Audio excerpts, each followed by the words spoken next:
जय सीताराम। सनातन संस्कार के इस चैनल पर मैं सिद्धार्थ द्विवेदी आप सभी का स्वागत करता हूँ। बुध विश्राम सकल जन रंजनी, राम कथा कलि कलुष विभंजनी। अपने पिछले वीडियो में हमने इस चौपाई के प्रथम सूत्र पर यानी बुध विश्राम इस सूत्र पर चर्चा की थी। आज यहाँ इस वीडियो में हम चौपाई के दूसरे सूत्र पर सकल जन रंजनी इस पर चर्चा करेंगे। प्यारे साथियों, श्री रामचरित मानस की कथा सबको सुख पहुँचाने वाली, सबका रंजन करने वाली है, क्योंकि यह कथा सुख के धाम भगवान राम की कथा है। गोस्वामी जी से किसी ने पूछ लिया कि राम कौन है। वे बोले, सो सुख धाम राम अस नामा।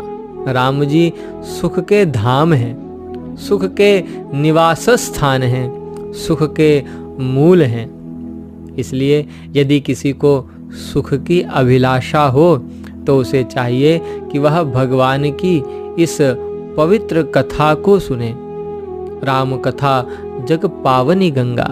भगवान की यह कथा जगत पावनी गंगा है। और मुझे तो लगता है कि संसार का हर आदमी सुख ही चाहता है। आप विचार करके देखें कि हम लोग जो कुछ भी करते हैं अथवा कर रहे हैं, किस लिए कर रहे हैं? सुख के लिए ही ना। हम सुख ही चाहते हैं, किंतु बात बस इतनी है कि उस सुख को हम गलत जगह ढूंढते हैं। जो सुख भगवान के भजन में, स्मरण में मिलता है, उनकी कथाओं को सुनकर के मिलता है, उस सुख की खोज हम विषय भोगों में करते हैं। यद्यपि हम यह जानते हैं कि विषयों में सुख है नहीं, तथापि जानकर भी हम उसको मानते नहीं हैं, मानना चाहते नहीं हैं। आपने अनुभव किया होगा कि विषय भोगों को के बीच में समय समय पर ऐसा होता है कि हमको वैराग्य प्रकट होता है। एक प्रकार की खिन्नता का, उदासीनता का अनुभव होता है। यह अनुभव हम सब लोगों को होता है, लेकिन प्रायः हम अपने उस अनुभव को महत्व नहीं देते। आप विचार करें कि अगर विषय भोगों में सुख होता तो क्या उसके प्रति मन में खिन्नता का या उदासीनता का भाव कभी आता? विषयों के प्रति यह जो खिन्नता का, उदासीनता का भाव हमारे मन में आता है, यह भाव इसीलिए आता है कि उसमें सुख है नहीं, केवल माना हुआ है, झूठा है। इसलिए झूठी मान्यता से जो झूठा सुख हम ले रहे हैं, मुझे लगता है कि अब समय आ गया है हम उस झूठे सुख का, अपनी उस झूठी मान्यता का त्याग कर दें। हमें त्याग कर देना चाहिए और जो सच्चा सुख है, उस भगवत सुख की ओर हम सबको बढ़ना चाहिए, ऐसा मुझे लगता है।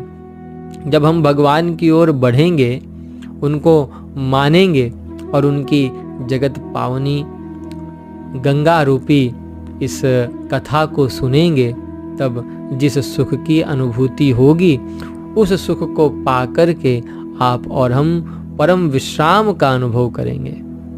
प्यारे साथियों, महाराज पृथु ने भगवान का यश सुनने के लिए, उनका चरित्र सुनने के लिए 10,000 कान मांगे थे।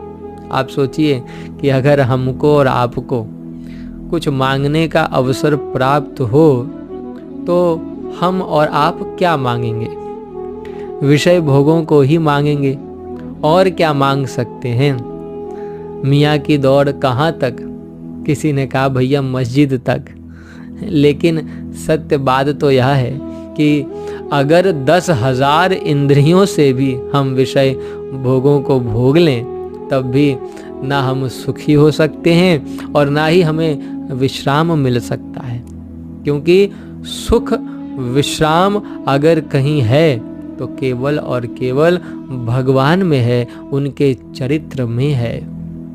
इसलिए गोस्वामी जी लिखते हैं, रामचरित मानस यही नामा, सुनत श्रवण पाइए विश्राम।